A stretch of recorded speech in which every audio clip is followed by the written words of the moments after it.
حسن المسلم باب سونے اور بیدار ہونے کی دعائیں۔ جو شخص رات کو کسی وقت بیدار ہو کر یہ کلمات کہے تو اسے بخش دیا جاتا ہے، اگر کوئی دعا کرے تو وہ قبول ہوتی ہے، پھر اگر وضو کر کے نماز پڑھے تو اس کی نماز قبول ہوتی ہے۔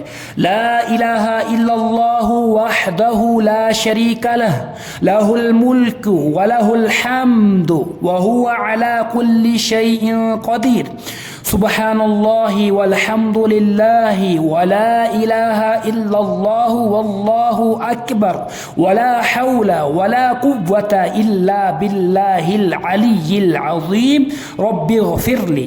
اللہ کے سوا کوئی معبود نہیں، وہ اکیلا ہے، اس کا کوئی شریک نہیں، اسی کی بادشاہت ہے اور اسی کے لیے ہر قسم کی تعریف ہے، اور وہ ہر چیز پر کامل قدرت رکھتا ہے۔ اللہ پاک ہے اور سب تعریف اللہ ہی کے لیے ہے، اور اللہ کے سوا کوئی معبود نہیں، اور اللہ سب سے بڑا ہے، اور برائی سے بچنے کی ہمت ہے، نہ نیکی کرنے کی طاقت مگر بلندی اور عظمت والے اللہ ہی کی توفیق سے۔